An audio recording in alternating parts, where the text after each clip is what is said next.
¿Sí? Vamos a pensar, están diseñadas las jornadas de 30 kilómetros, más o menos, 30, 40 kilómetros, y ya no puedes regresar, te quedas ahí a pasar la noche, tienes que tener las condiciones, una iglesia, ¿sí? Eso no falta, eso no falta, la casa principal, amueblada, la casa habitación para los peones, para la servidumbre, no falta, ¿sí? Entonces se va gestando otro casco y con el paso del tiempo, lógicamente, se van aislando y van surgiendo otras unidades. ¿Sí? Sí, diga. ¿Cómo dijo que era la flora? Dijo una Xerófita. palabra clave. Xerófita. Xerófita. ¿Sí? Que es una mezquites, huizaches, nopales, nagas. ¿Qué pasó? Con la Revolución Mexicana se perdieron ciertas haciendas y se las pasaron a los que estaban en el movimiento. ¿Esta hacienda se perdió o siguió siendo de la familia? Parece que siguen siendo de la familia, muchas de ellas, y hasta con las reparticiones de Lázaro Cárdenas, es cuando muchas se descomponen, se reparten, vaya. Y hay unos ejidales aquí, por eso está abandonado. Como en todas las haciendas, ¿no? No, Por lo general ya son de no en todas, no en todas. Bueno, sí. Eso es bien importante, por eso hay que observar, ver esto y lo que vamos a ver, porque no todas las haciendas tuvieron la misma trayectoria. En los casos de la revolución, sí, en algunas haciendas se apropiaron los revolucionarios, pero después hubo ciertos mecanismos para devolvérselas a sus antiguos dueños. Entonces depende de la hacienda, no podemos decir que todas pasaron por lo mismo. En este caso, ya en 1937 fue cuando se repartió los terrenos, ¿no? Se repartieron los terrenos a diversos ejidatarios y con el paso del tiempo pues ha generado algunos conflictos. Y fíjense que van a crear un problema social muy serio, muy serio, porque cuando se reparten las haciendas, ¿sí? Cada quien tiene su parcela y lo que resulta, y hay estudios, ¿sí? Que no saben trabajarla. Porque todo lo hacía precisamente el hacendado y el aparato administrativo que rodeaba a la hacienda. ¿Sí? Y entonces se decía es que la hacienda no es productiva, no sirve. No, sí sirve, sí funcionaba, que es lo que se está rescatando, se le está diciendo. Sí, ahora. Pero hay todo un mito alrededor de la hacienda de que eran tiranos, de que eran no sé qué. No es tan, no lo es, no es así tan tajante el asunto. Como historiadores, aguas con lo que leemos, con lo que vemos, con los mitos que se han formado, ¿sí? Tengan en cuenta que la revolución se institucionalizó, por eso tenemos un partido político, ¿verdad? ¿Cómo se llama? PRI. El PRI. Se adueñó de la revolución y fabricó todo un discurso, ¿sí? Es que las haciendas son lo peor. Si ven ustedes películas de las haciendas, no hombre, despotrican en contra del hacendado, no era tan sencillo, no es tan sencillo, ¿sí? El hacendado también tenía, pues era su propiedad, tenía que vivir de eso, tenía que cuidar las cosas, ¿sí? Sí. Y otro punto importante a la hora de la distribución de tierras es que, por ejemplo, en algunos casos se quedó el pozo de agua o cerca del río ciertos ejidatarios y otros se quedaron sin pozo de agua, sin río. Y Le cortaron. Por el agua. Por el agua. Por el Y agua. eso va a ser bien importante. Y más en una zona como esta donde el agua es fundamental. Y esto que no todo es de riego, pero que no todo es temporal, que no todo puede ser riego. De hecho, uno de los problemas, bueno, durante algún tiempo, sobre todo a finales del siglo XVIII y principios del XIX, esta sequía que estuvo en varias partes del planeta afectó también mucho esta parte de la hacienda, en esta zona. Se habla de que se perdieron muchas cosechas por la sequía. Ustedes recuerden que eso también va a tener un impacto para los procesos de independencia en la colonia española. Esto está fundamentado en Enrique Semo, las tesis agrícolas. Hay un texto de ¿sí es Enrique Semo?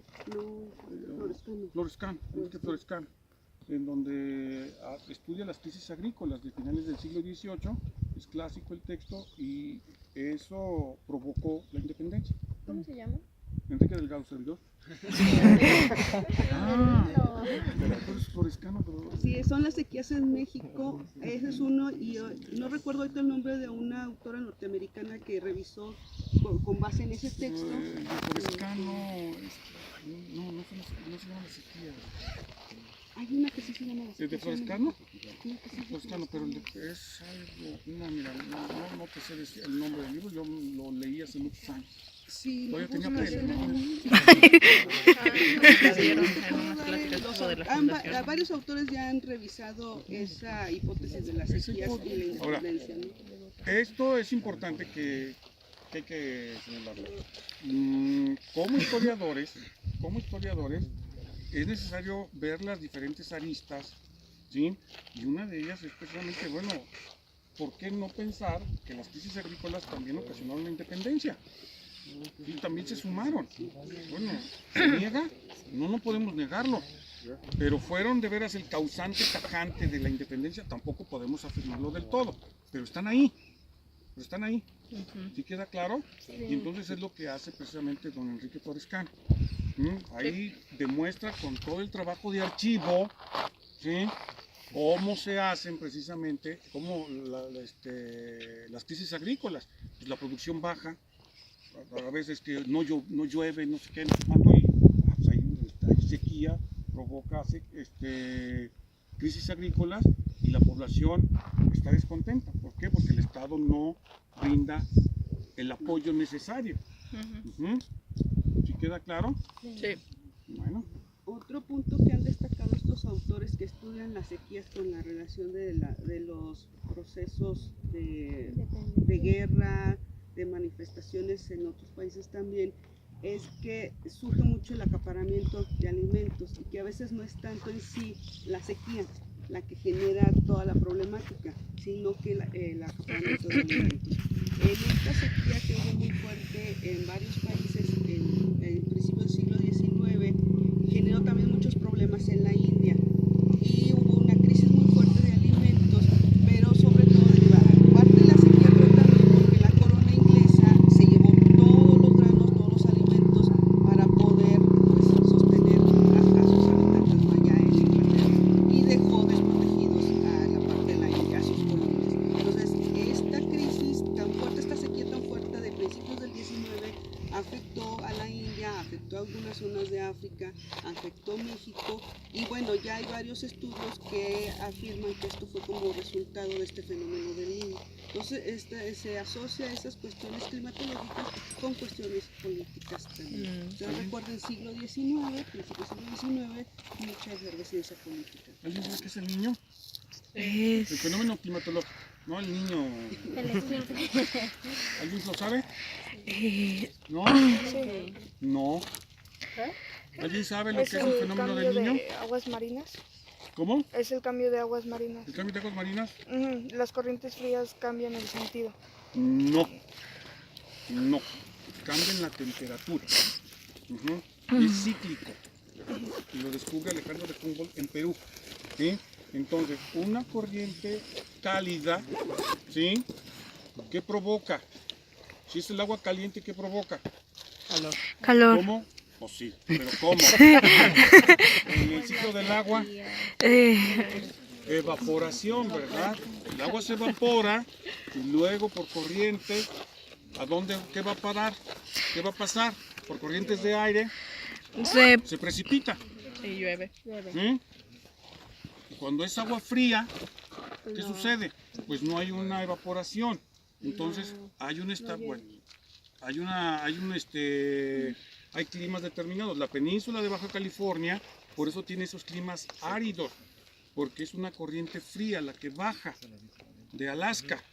Pero la corriente fría es rica en plancton, ¿sí? Y entonces ahí son bancos pesqueros aceptables. Pero en Perú, ¿sí?, es una corriente fría, entonces la pesca del anchoveta, y en determinado momento, ¿sabes?, una corriente cálida. Y de repente se sueltan unas lluvias torrenciales. ¿Y esto a qué se debe? ¿Sí? Pero no crean que el agua cambia 20 grados, ¿eh? No. Cambia creo que 3 grados, cuando mucho. Ah, pues eso provoca unas lluvias torrenciales. Y esas lluvias, la gente no está preparada. Sí. Entonces es una catástrofe horrible. Y la lluvia, si llueve con moderación, está muy bien esas milpas, pero si llueve con exceso, Se pudre. y si no llueve, Se secan. ahí está. ¿Sí? Entonces, ese fenómeno del niño se descubre.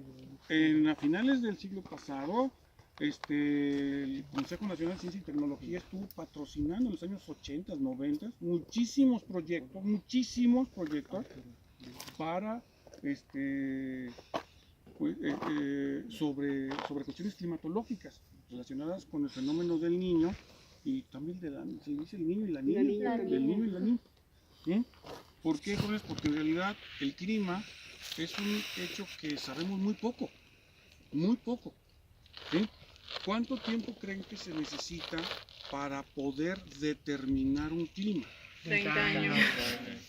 ¿Ya lo vieron? No lo dijo el de geografía. Ah, 30 años. Bueno, Es puro 30. dato estadístico, es puro dato estadístico. Las estaciones meteorológicas son importantes por eso y todos los días hay que ir a levantar. A las 8 de la mañana, a las 12, a las 5 y hay que levantar a ver cuánto midió de temperatura esto, tal. Y ahí se quedan 30 años. Y entre más tiempo se toma en cuenta, es más exacto. ¿Sí? 30 años. Entonces, imagínense cuántas estaciones meteorológicas tenemos en México. Ahí tenemos una en la facultad, ¿verdad? Sí. ¿Tenemos todavía? ¿La Hay tenemos? una en el estacionamiento de psicología, Ujú. Ah, la que Si está ustedes ahí se ¿no? fijan, con un radar o no es sé que qué. parece un radar, bueno, no es un radar. Esa es una. Y hay varias. Aquí sería ideal que tuvieran una. Y luego otra en otra hacienda, pero no está.